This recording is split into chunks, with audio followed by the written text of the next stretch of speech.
देखो पहले राजस्थान में 1.5 हाथ का घूंघट होता था, उसके बाद धीरे धीरे 1 हाथ का हुआ, फिर धीरे धीरे ऐसे ठुड्डी तक हुआ, फिर धीरे धीरे नाक तक हुआ, उसके बाद में थोड़ा आंखें ढकी, फिर आंखों के ऊपर आया, फिर यहाँ आया, और अब महाराज न जाने कहाँ गया। तो घूंघट था वहां पे 1.5 हाथ का, तो 1.5 हाथ का घूंघट निकाले हुए गोपी, उससे पता तो चला नहीं। ससुर जी को तो देख लिया, ससुर जी आ रहे हैं। इतने ही समय बाद अगले ही पल उसका पति भी आ रहा था, और वो था लड्डुओं का शौकीन, थोड़ा बोला था, भगवान जानते थे। भगवान ने उसको हाथ से इशारा किया, लड्डू मिलेंगे, वो भोलिया आ गया। इधर भगवान ने उस गोपी से कहा, हे गोपी, मेरा ये हाथ दर्द कर रहा है, तो दूसरे वाला पकड़ लेना। गोपी को भी दया आ गई, बहुत देर से ये हाथ पकड़ा हुआ है, हो सकता है इसका हाथ दर्द कर रहा होगा। हाँ भाई, दूसरा पकड़ा। इतने में ही भगवान ने बिजली की गति से काम किया, अपना हाथ छुड़ाया और भरतार का हाथ उसके हाथ में पकड़ा दिया, उसके पति का हाथ उसके पकड़ा दिया। अब घूंघट तो उसके इतना है, दिख तो रहा नहीं, आगे चलने लगी। जो ही यशोदा मैया का घर आया, जोर से चिल्लाई, हे माँ, तू कह रही थी ना कि तू मेरे बेटे को चोरी करके रंगे हाथ पकड़ के बता, आज पकड़ लिया। इधर उसने सोचा हाथ कुछ मोटा है, लेकिन अगले ही पल ध्यान आया कि जैसे अपन जूते खरीदने जाते हैं ना, तो एक पैर का जूता हल्का सा बड़ा होता है, एक पैर छोटा, एक। तो उसने भी सोचा हाथ में भी कोई फर्क रहा होगा। जो ही मैया ने शोर सुना, बाहर आई। इधर भगवान तो दौड़ करके मैया के पास में कक्ष में आ गए। इधर उस गोपी ने कहा, देख आज चोर पकड़ लिया, चोर पकड़ लिया। गोपी को चोर चोर चोर करते हुए सुना। मैया बाहर आई, सामने देखा, मैया ने कहा, अरे तूने आज भांग खा ली क्या? कौन सा चोर की बात कर रही है? बोल आपके लाला की। बोल देख तो सही, इस घूंघट को तुम ऊंचा कर, अरे मेरा लाला है या तेरा भरतार है? और जो ही देखा अपने पति को पाया, लेकिन कोई क्रोधित नहीं हो रहा है। भगवान की लीला से सब प्रसन्न हो रहे हैं, भगवान की लीला को देख के आनंद हो रहे हैं। महाराज उस गोपी ने कहा, हे पप्पू के पिताजी आप कब आए? उसने कहा मैं तो लड्डू के चक्कर में आ गया। तो इस तरह से भगवान मीठी मीठी लीलाएं करते हैं। कभी सत्यनारायण भगवान की कथा में जाते हैं, वहाँ का भोग चुरा लाते हैं, और जब गोपियाँ डांटती है, कहती है ये जय जय का है, तो भगवान कहते हैं मैं ही तो जय जय हूँ, पर है भी, लेकिन गोपियाँ अभी नहीं जानती। इसके बाद में महाराज भगवान असमय बछड़ों को खोल देते हैं। उसके बाद भगवान क्या करते हैं कि गोप और गोपियां सोई हुई होती है ना अलग अलग घाटों पर, तो गोपी की तो लंबी सी चोटी और गोप की लंबी सी दाढ़ी।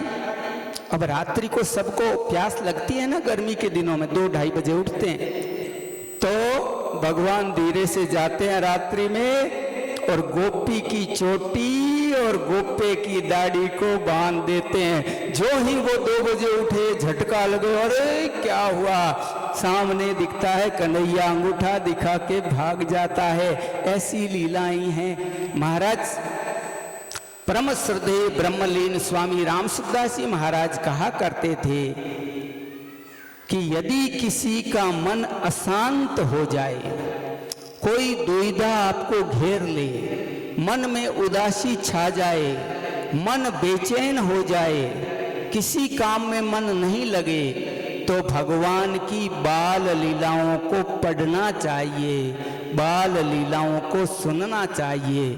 महाराज जिनके बीपी ज़्यादा रहती है उनका भी ये इलाज है, भगवान की मीठी मीठी बाल लीलाएं सुनो, क्योंकि हंसी सबसे बड़ी औषधि है। इसलिए मुस्कुराते रहिए। मुस्कुराहट में ऐसे ऐसे हार्मोन्स निकलते हैं महाराज, जिससे आपके शरीर के अंदर स्वस्थता, पुष्टता, आनंदता का संचार होता है। भाई मेरे भाई बहन, खुशी बांटने से बढ़ती। अगर आपके घर में कोई खुशी आए उसे बांटो, दुख को भी बताओगे तो दुख हल्का होगा, खुशी बांटोगे तो खुशी बढ़ेगी। इस तरह से बड़ी सुंदर लीलाएं हैं। आगे खीर खाने का, गर्गाचार्य जी को आनंद देने का एक प्रसंग भी है, लेकिन उससे पहले यहाँ पर हमारी झांकी तैयार है माखन मिश्री की। अभी माखन लीलाएं चल रही है, तो आइए छुप छुप आए श्याम लेके ग्वाल बाल है, ऐश्वरी यशोदा तेरो नंदलाल है। कैसा नंदलाल है, आइए सुनते हैं। झांकी के पर्दे खुलवा दीजिए। बोलिए माखन चोर भगवान की, बोलिए नंद किशोर भगवान की जय। चुप चुप आए श्याम लेके ग्वाल बाल है, चुप चुप आए श्याम लेके ग्वाल बाल है, ऐश्वरी यशोदा मैया तेरो नंदलाल है, ऐश्वरी यशोदा मैया तेरो नंदलाल है। चुप चुप आए श्याम लेके ग्वाल बाल है, चुप चुप आए श्याम लेके ग्वाल बाल है,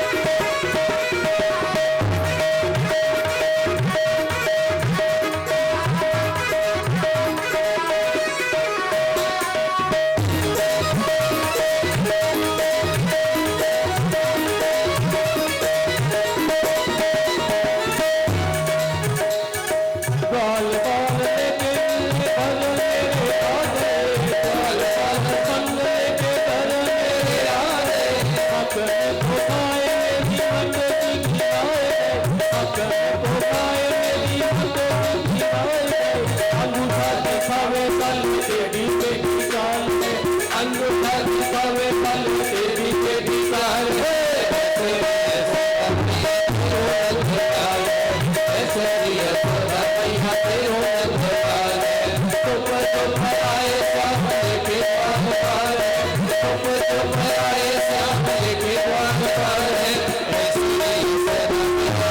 नंदलाल है, ऐश्वरी यशोदा मैया तेरो नंदलाल है।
बोलिए यशोदा के लाला की। जय हो। ये माखन चोर, चोरों का सरदार, चोर अग्रगण्य, नंद किशोर, चित्त चोर, समस्त जीव जगत को आनंद देता है। भगवान श्री राम मर्यादा पुरुषोत्तम थे, मर्यादा में आए, इसलिए 12 कला ही प्रकट की। लेकिन श्री कृष्ण 16 कलाधारी बन के आए। उन्होंने मर्यादा के साथ साथ, कूटनीति के साथ साथ, धर्म नीति के साथ साथ प्रेम नीति को इस जगत को दिया है। प्रेमावतार भगवान श्री कृष्ण प्रेम बांटने के लिए इस धरती पर प्रकट हुए। खीर का भी प्रसंग है, लेकिन हमारे पास समय की कमी है। एक घंटी का भी बड़ा सुंदर प्रसंग है। घंटी और भगवान का संवाद होता है। नागपुर वाले आगे जब कभी बुलाएंगे तो याद दिलाना, सुनाएंगे। लेकिन आइए अपन सीधे बढ़ते हैं उखल बंधन लीला की तरफ। एक दिन की बात है, भगवान की मां यशोदा दधि मंथन कर रही है। श्यामा गाय के दूध से दधि मंथन कर रही है। और जब दधि मंथन कर रही है ना, तो 3 काम एक साथ हो रहे हैं। ध्यान से सुनना। अब हलचल बंद कर दो भैया, जो जिसको जहां बैठना है बैठ जाओ। और ये भैया बार बार खड़ा मत हो, जा मत, जहां जाना चला जा, फिर वापस मत ना आना। हाँ बैठ जा। ये आते जाते रहते हैं ना, तो फिर ठीक नहीं लगते। एक जगह बैठ जा भैया, बैठ जा भैया। बोलिए कृष्णचंद्र भगवान की।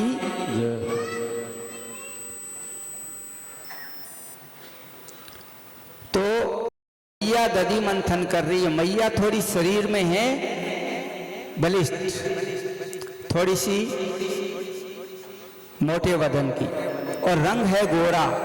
जब दधि मंथन कर रही है तो चेहरे पर आ रहे हैं पसीने की बूंदें। ऐसे लगता है जैसे आकाश में तारे झिलमिला रहे हैं।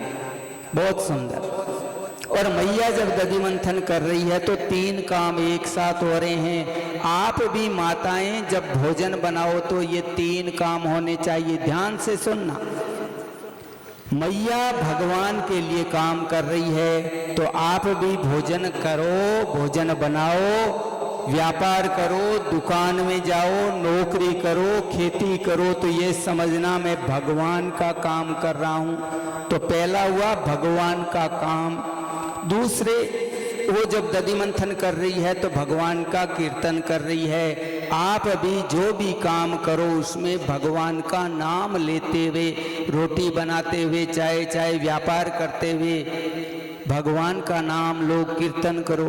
तो पहला भगवान का काम कर रही है मंथन के रूप में, दूसरा भगवान का कीर्तन कर रही है, और तीसरा काम है वो है मन ही मन भगवान का सुमिरन कर रही है, चिंतन कर रही है। तो हाथ से भगवान का काम, मुख से कीर्तन और मन से चिंतन, ये तीन काम हम सबको भी करने चाहिए। तीनों काम हो रहे हैं। उसके बाद में जो ही दधि मंथन करने लगी, थोड़ी देर बाद कन्हैया आ गया और मैया से कहा मैया दूध पिलाओ। मैया ने दधि मंथन करना छोड़ा। और दधि मंथन किस में हो रहा है? उस माटे में हो रहा है जो दादी सास का है। एंटीक आइटम होते हैं ना महाराज, पुराने, बड़ा प्रिय होते हैं। ये मेरे दादाजी के हाथ की छड़ी है, देखो यहाँ अभी टांगी हुई है। ये परदादा जी के हाथ की घड़ी है। ये दादी सासू जी ने ये मेरे को साड़ी दी थी। ये जो सूट है ना, ये पेंट कोट, ये मेरे परदादा जी ने मेरे लिए रख रखा था, इसका कपड़ा। तो वो पुरानी वस्तुएं जिनमें अपने पूर्वजों का भाव हो, वो बहुत प्रिय होती है। ये मैया भी जिस माटे में दधि मंथन कर रही है, माटा है दादी सासू के हाथ का। मैया ने मंथन करना छोड़ा, लाला को गोद में बिठाया, दूध पिलाने लगी। इतने में ध्यान आया, अरे चूल्हे पर तो दूध चढ़ा हुआ है, कहीं उफन न जाए। उस वक्त दूध का उफनना अपशगुन कहलाता था, और वो दूध है श्यामा गाय का, और किसके लिए है? कन्हैया के लिए ही। लेकिन मैया ने कहा दूध नहीं उफने, इसलिए कन्हैया को तो नीचे उतारा, अंदर भागी। कन्हैया को क्रोध आ गया। क्या क्रोध आया? कन्हैया को क्रोध आया, अच्छे दूध प्यारा है, पूत प्यारा नहीं। और कन्हैया ने एक काम किया, वो दादी सास के हाथ का माटा था, उस पर जोर से पत्थर मारा और उस माटे को फोड़ दिया। जो ही जोर की आवाज हुई, मैया बाहर आई। अरे तेरी उद्दंडताएं बहुत बढ़ती जा रही है, तू बहुत उत्संकल हो गया है, आज तुम्हें पकड़ूंगी और पकड़ करके सजा दूंगी। लेकिन महाराज श्री कृष्ण तो है स्लिम बॉडी, छरेरे वदन के, मैया है थोड़ी सी मोटी, महाराज थोड़ी सी हेल्दी। तो महाराज भगवान पकड़ में नहीं आ रहे हैं, कन्हैया आगे आगे दौड़ रही हैं, मैया की पसीना आ गया है। इतने में ही श्रीदामा वहां आया। मैया ने कहा, श्रीदामा इस कन्हैया को मुझे पकड़वाना, आज इसकी खैर लूंगी। भगवान ने कहा, खबरदार श्रीदामा, मैया तो आज मक्खन देगी, मैं अपनी चोर विद्या प्रचार मंडली से बर्खास्त कर दूंगा। जैसे कोई प्रधानमंत्री कहता है ना, मंत्रिमंडल से बर्खास्त कर दूंगा, वैसे ही भगवान ने कहा फिर रोजाना का मक्खन बंद हो जाएगा, मंडली से निकाल दूंगा। श्रीदामा ने कहा, ना भैया मैं तो नहीं पकड़वाता। मैया ने कहा, दोनों एक जैसे, चोर चोर मौसेरे भाई। अब मैया ने कहा, मैं छोड़ूंगी तो नहीं, पकड़ के तो रहूंगी। मैया पीछे पीछे भाग रही है। लेकिन अगले ही पल मैया ने कहा, अरे ये तो पकड़ में ही नहीं आता, दास्य भक्ति हो गई, दीन भक्ति हो गई, दैन्यता का भाव आ गया। भगवान अहंकार से नहीं पकड़े जाते, अपने ज्ञान के बल से नहीं पकड़े जाते। भगवान अपने खुद की किसी भी विशेषता से और उस विशेषता के अहंकार से नहीं पकड़े जा सकते। भगवान समर्पण भाव से, दैन्यता के भाव से पकड़ में आते हैं। जो ही यशोदा मैया ने कहा ये तो पकड़ में ही नहीं आता, भगवान पकड़ में आ गए। लेकिन यशोदा मैया को क्रोध है, इसलिए उन्होंने हाथ पकड़ा, अपने जोड़े में जो रेशमी डोरी है उस डोरी को निकाला, भगवान को बांधना चाहा पेट से, लेकिन 2 अंगुल डोरी छोटी पड़ रही है, 2 अंगुल छोटी पड़ रही। मैया ने कहा और डोरियां लाऊंगी, फिर दूसरी डोरियां मंगाई, जोड़ी गई है। लेकिन यह क्या 2 अंगुल अभी भी कम पड़ रहे हैं। 2 जोड़ी, 4 जोड़ी, 6 जोड़ी, 10 जोड़ी, खूब डोरियां जोड़ी, लेकिन 2 अंगुल कम पड़ रहे हैं। भगवान को जब ऐसे देखा तो वहां फिर उसने सरेंडर कर दिया, उसने आत्मसमर्पण कर दिया। भक्ति की 10वीं अवस्था आत्मनिवेदनम वहां पर आई। उसने कहा ये तो पकड़ में ही नहीं आता, न बंधन में आता। भगवान बंध गए। भगवान के नहीं बंधने के 2 कारण थे। एक कारण तो ये था, भगवान कह रहे हैं मुझे पेट से बांध रही हो, मेरा पेट बंध गया तो संसार का भरण पोषण कैसे होगा, इसलिए भगवान ने कहा मेरे उदर से मत बांधो। दूसरे में भगवान ने जब मैया की अपनी बल की उस अहंता को देखा तो भगवान बंधन में नहीं आए। भगवान को अहंता और ममता से नहीं बांधा जा सकता, भगवान को समर्पण और दैन्यता के भाव से बांधा जा सकता है। जब समर्पण भाव आया, आप भी जब भगवान का नाम लेते हो तो दोनों हाथ ऊपर उठाते हो। इसका अर्थ क्या है? इसका अर्थ है कंप्लीटली सरेंडर। ये है भक्ति का अंग, समर्पण, आत्मनिवेदनम। ये 10वां अंग हो जाता है। जब जीव भगवान के शरणागति हो जाता है, शरण में आ जाता है, भगवान उस पर कृपा कर देते हैं। भगवान बंध गए, लेकिन भगवान को अब यहाँ एक लीला और करनी है। मैया ने एक छोर भगवान के पेट से बांधा, एक छोर वहाँ पुराना उखल पड़ा हुआ है उससे बांधा। मैया तो बड़बड़ाती हुई गुस्से में चली गई, पीछे रह गए भगवान। वहाँ दो वृक्ष खड़े हैं जिन्हें भागवत में यमलार्जुन वृक्ष कहा गया है। उन वृक्षों को देखा, भगवान उन एकदम पास पास में हैं। भगवान उनके बीच से झटका देके निकले, वृक्ष धाराशायी हो गए, वृक्ष गिरे तो वहां पर धड़ाम का शब्द हुआ। दो दिव्य पुरुष निकले, भगवान सब जानते हैं, फिर भी भगवान ने पूछा कौन है आप? तो उन्होंने हाथ जोड़ के कहा हम कुबेर के पुत्र हैं, हमारा नाम नलकुबर और मणिग्रीव है। नलकुबर और मणिग्रीव हम देवर्षि नारद के श्राप से जड़ बन गए। एक बार की बात है कि हम सरोवर पर जल क्रीड़ा कर रहे थे अप्सराओं के साथ, निर्लज्ज थे हम। देवर्षि नारद आए उधर से, स्त्रियों ने तो अपने वस्त्रों को ठीक कर लिया, लेकिन हम निर्लज्ज की तरह खड़े रहे। नारद जी ने श्राप दे दिया, जाओ जड़ की तरह हो जाओ, वृक्ष बन जाओ। हमने हाथ जोड़ के कहा महाराज गलती हो गई, हमारा पुण्य ये स्वरूप कब होगा? तो उन्होंने कहा जब भगवान कृष्ण रूप में आएंगे, उनके स्पर्श से आप पुण्य गंधर्व बन जाएंगे। तब कहा आज वो समय आ गया, इसलिए हे प्रभु हम आपको प्रणाम करते हैं। कृष्ण कृष्ण महायोगिन सत्वमाध्य पुरुषे परे कहते हुए 4 परिक्रमा करते हुए अपने धाम को गए। इधर जब धड़ाम का शब्द सुना, वहां पर नंद बाबा आदि सब आए। यशोदा को भला बुरा कहा, ऐसे कोई बांधता है क्या? देखिए बड़ा होना, धनवान होना, उसके अंदर दो दोष आ जाते हैं, धन का दोष और धन के अभिमान का दोष, और उसके साथ साथ में अन्य गलत आदतों का, दुर्गुणों का भी समावेश हो जाता है। इसलिए किसी के पास धन आए तो बड़े सावधानी के साथ भगवान का मान करके उसका उपभोग नहीं करें, उपयोग करें।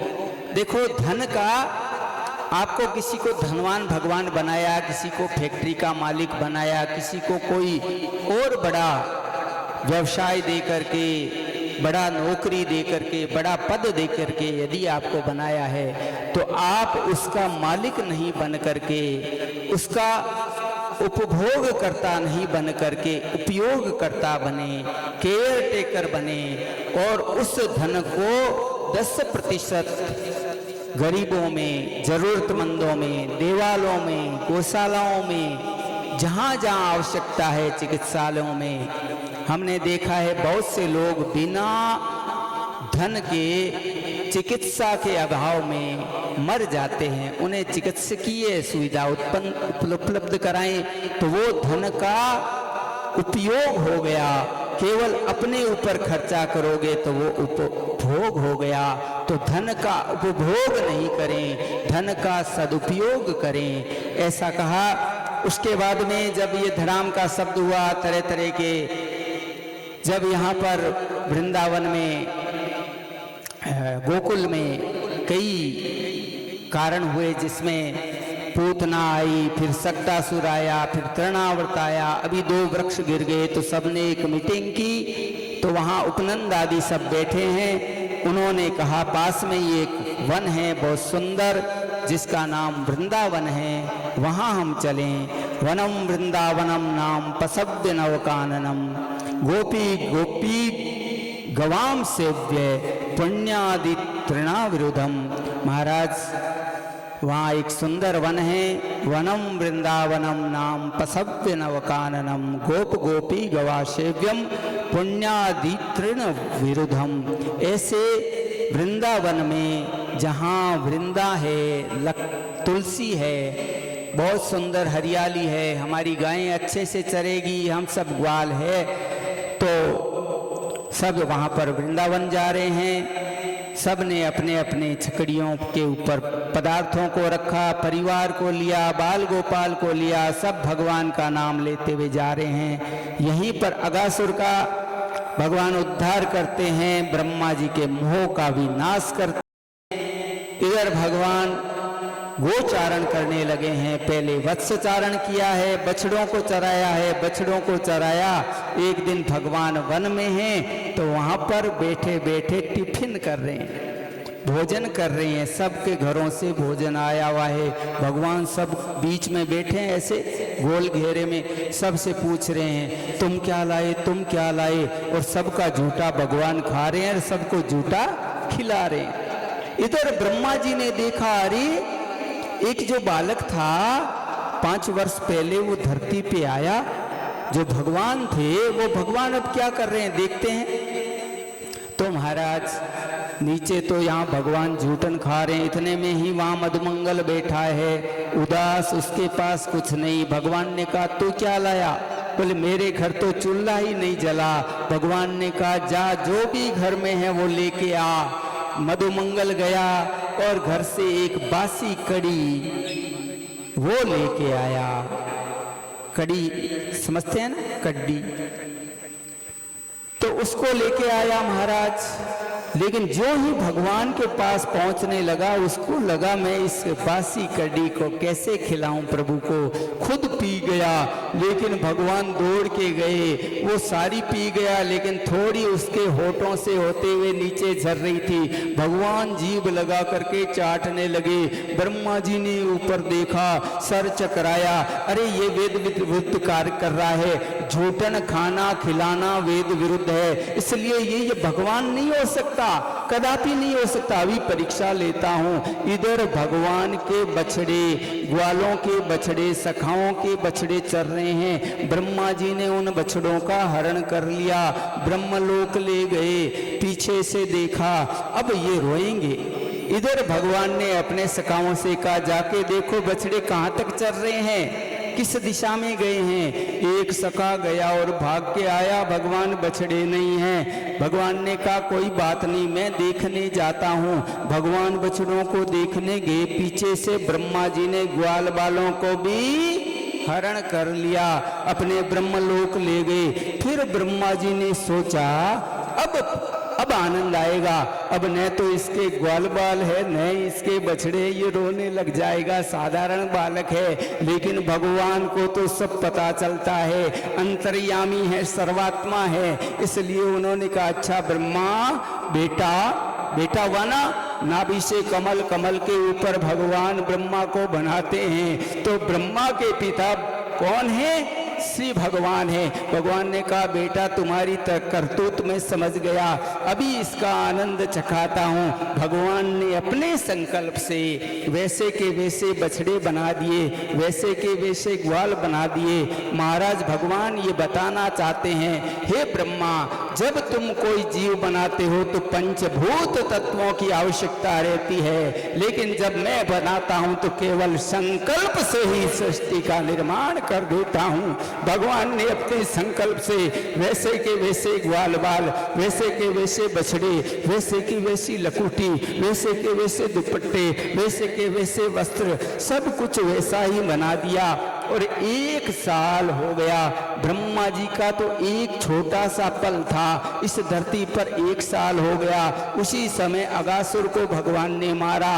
और अब जब ब्रह्मा जी ने पुनः बालकों को, ग्वालों को, बछड़ों को लौटाया, भगवान की 4 परिक्रमा करके स्तुति की, हे प्रभु आप ही सबको बनाने वाले हैं, हम तो नादान हैं, हमारे पर आप कृपा करिए। ऐसे कह के हे प्रभु अगर कोई अपराध कर दे तो उसको भी आप क्षमा करते हैं, मैं तो आपका अपराधी बेटा हूँ। बड़ा सुंदर वहाँ पर स्तुति किया, पुनः लौटाया। अब इस प्रसंग का एक मर्म और है, ये भगवान ने लीला एक तो ब्रह्मा जी के मोह को नाश करने के लिए की, दूसरे में बुड्ढी बुड्ढी जो माएँ थी वो कहती थी हे कन्हैया तुम यशोदा की गोद में खेलते हो, कभी हमारी गोद में भी आओ। उन माओं की मनोरथ को पूर्ण करने के लिए भगवान ग्वाल बाल बने। और फिर गायों ने भी एक दिन कहा, गौ माताओं ने कहा, हे प्रभु आप केवल श्यामा गाय का दूध पीते हो, कभी कभी हमारा दूध भी पिया करो। तो भगवान बछड़े बने उन गायों के मनोरथ को पूर्ण करने के लिए। ऐसे बड़ी सुंदर लीलाएं श्रीमद् भागवत में श्री सुखदेव जी महाराज राजा परीक्षित को 5वें दिन, जबकि श्राप लगा हुआ है 7 दिन में मरने का, कल और परसों 2 दिन की कथा शेष है। 3 बजे से आना, कईयों का तो स्टैंडर्ड टाइम 4:30 बजे है मेरे भाई बहन, वो भी 3 बजे आए। जो भी आता है चाहे 10 मिनट के लिए भी आता है, उसका भी भगवान मंगल करे, ऐसी प्रार्थना के साथ नागपुर सेवा मंडल, पालीवाल सेवा मंडल नागपुर को बहुत बहुत शुभाशीष देते हुए, आप सबके प्रति बहुत बहुत मंगल कामना करते हुए एक झांकी के माध्यम से इस सत्र को विराम देंगे। तत्पश्चात भामाशाहों की सूची डॉक्टर श्री कृष्ण जी आपके सामने रखेंगे। लेकिन आइए, राजस्थान की धरती, मीना मेड़तनी, वहाँ राणो जी ने प्याला भेजा था विष का, अंदर प्रकट हो गया था गोपाल। छम छमा छम छनन घुंघरू बाजे रे, और निज मंदिर रे मायने आ मीरा नाचे रे। आइए मीरा जी की भक्ति को प्रणाम करते हैं एक झांकी के माध्यम से। के घुंघरू छम छमा छम छनन बाजे रे, बाजे रे, निज मंदिर रे माय मीरा, मीरा नाचे रे, निज मंदिर रे माय मीरा, मीरा नाचे रे।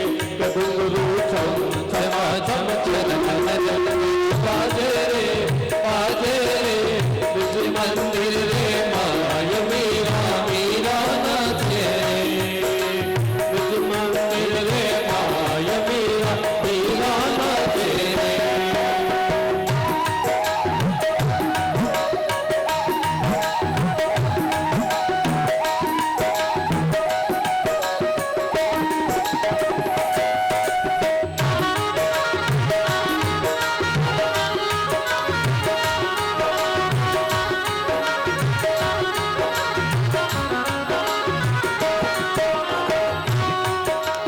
मीरा गत सो तरी रे राणो पकड़ो, मीरा गत सो तरी रे राणो पकड़ो। हाथ तुम्हारो छोड़ के आना, हाथ तुम्हारो छोड़ के आना, गुरु कर ले बात गुरु छम छमा छम छनन बाजे रे, बाजे रे, निज मंदिर रे माय मीरा, मीरा नाचे रे।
के गोपाल की, जय हो, श्रीमद् भागवत महापुराण की, जय हो, वेद व्यास जी महाराज की, सुखदेव जी महाराज की, जय हो, काशी विश्वनाथ भगवान की, जय हो, अष्टविनायक भगवान की, जय हो, गौ माता की, जय हो, भक्त और भगवान की, जय हो, धर्म की, जय हो, अधर्म का नाश हो, प्राणियों में सद्भावना हो, विश्व का कल्याण हो। जय हो। कल ठीक 3 बजे आप सभी पधारें। कल और परसों 2 दिन का समय है, फिर ये समय वापस न जाने कब आए, इसलिए इन 2 दिनों के समय को खूब एंजॉय कर लो। अभी हमारे मुख्य आयोजक, मुख्य यजमान श्री डॉक्टर कृष्ण जी आपको सुनाएंगे भामाशाहों के नाम। सभी यहाँ बैठे रहें। कोई स्वर्गीय रमेश चंद्र बाबूलाल जी पालीवाल की परिवार की तरफ से श्रीमती गीताबाई रमेश चंद्र जी पालीवाल आई हो तो वो कृपया व्यासपीठ के पास आएं। आगे नाम बोलते ही रहो, सब आ जाएंगे। लाइन बना दो यहाँ पे। श्री अमर नंद किशोर जी पालीवाल, श्री तोलाराम जी पालीवाल बरनाऊ, श्री डालचंद चतुर्भुज जी मुंदा नागपुर,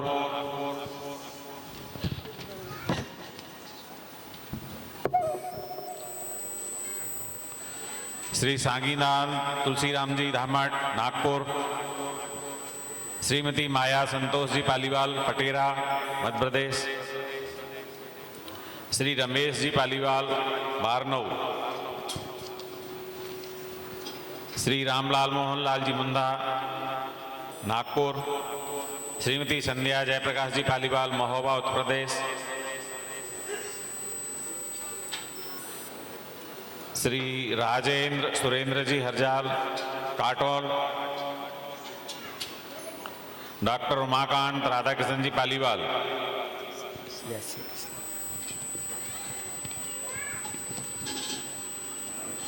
श्री शिवनारायण जी पालीवाल नागपुर, श्रीमती रेणुका देवी राजन जी धामट आरवी, श्री जीवनलाल दौलतराम जी पुनन मलकपुर, श्री खेमचंद राधाकृष्ण जी पालीवाल मोखेरी, श्री रामलाल गणेश राम जी पुनन छीला, श्री नारायण लाल थानी राम जी मुंदा होपारडी, श्रीमती मीना मदन लाल जी धामट नागपुर, डॉक्टर सचिन सुरेश जी हरजाल नागपुर, श्री गुलाबचंद बालकिशन जी पुनन नागपुर,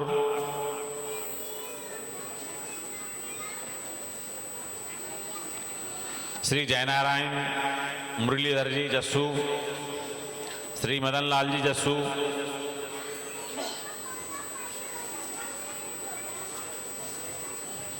श्री देवचंद जी जियाराम जी सोमेरी, श्री मनोज पालीवाल पारसिवनी, श्री हेमंत पालीवाल पारसिवनी,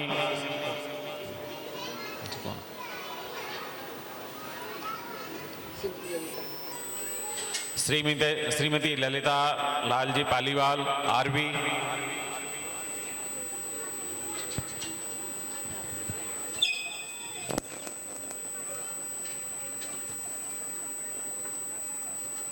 आओ आओ माता जी आ जाओ।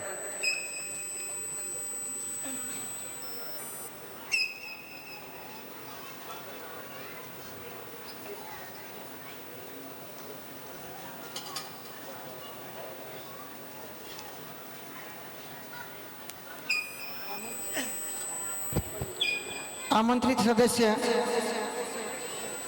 अनिकेत जी शर्मा,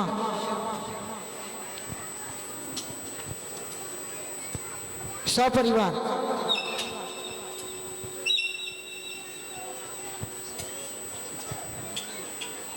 उसके पश्चात विजय जी गुप्ते,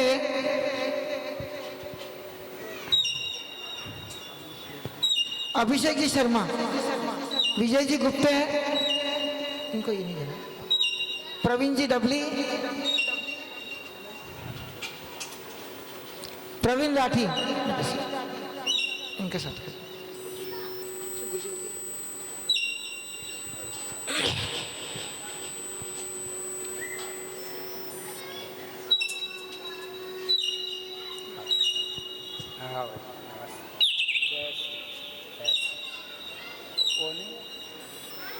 मोमेंट तो नहीं है क्या इनके?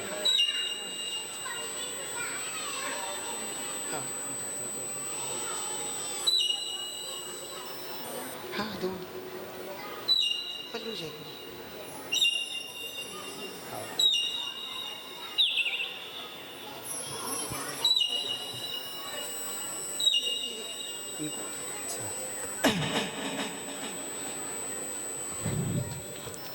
आज अरे ना, उनको भी बुलाओ, कानपुर वालों को भी।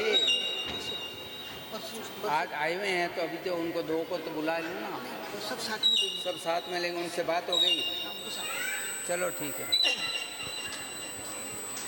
आज प्रसादी के इसमें ओम प्रकाश राधा किशन जी दुनिया कांग्रेस नगर 11,000 रुपये प्रसादी के लिए दिए इन्होंने।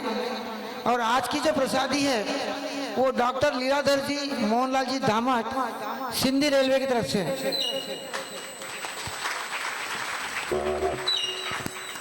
आरती करवाएं। अब सभी अपने स्थानों पर खड़े होकर के भगवान की आरती करें, कोई धक्का मुक्की नहीं करें। बोलिए कृष्णचंद्र भगवान की, भागवत महापुराण की, अष्टविनायक भगवान की जय। जय श्री राधे, जय जय श्री राधे, जय जय श्री राधे। ज्वरमालिन्यै नमः। गन्धाक्षतपुष्पाणि समर्पयामि। कर्पूरगौरं करुणावतारं संसारसारं भुजगेन्द्रहारं सदा वसन्तं हृदयारविन्दे भवं भवानी सहितं नमामि।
शान्तिरन्तरिक्षगं शान्तिः पृथिवी शान्तिरापः शान्तिरोषधयः शान्तिः वनस्पतयः शान्तिर्विश्वे देवाः शान्तिर्ब्रह्म शान्तिः सर्वगं शान्तिः शान्तिरेव शान्तिः सा मा शान्तिरेधि मन्त्रपुष्पाञ्जलिं हरिः ॐ जग्नेन जग्नेमय जन्त देवास्तानि धर्माणि प्रथमान्यासन्नतेहनाकं महिमानः सदन्त तत्र पूर्वे साध्याः सन्ति देवाः सेवन्ति कामकुलजां पटपाटलाब्जैर् पुण्डागजातिकरवीररसालपुष्पैः बिल्वप्रवालतुलसीदलमञ्जरीभिः स्वां पूजयामि जगदीश्वर मे प्रसीद कायेन वाचा मनसेन्द्रियैर्वा बुद्ध्यात्मना वानुसृतस्वभावात् करोति यद्यत् सकलं परस्मै नारायणायेति समर्पये तत नानासुगन्धिपुष्पाणि यथा कालोद्भवानि च पुष्पाञ्जलिं मया दत्त गृहाण परमेश्वर मंत्रपुष्पाञ्जलिं समर्पयामि। बोलिए श्रीमद्भागवत महापुराण की, सुखदेव भगवान की, व्यास भगवान की, काशी विश्वनाथ भगवान की, पवन सुत हनुमान जी महाराज की, आज के आनंद की। ओम नमः पार्वती पतये हर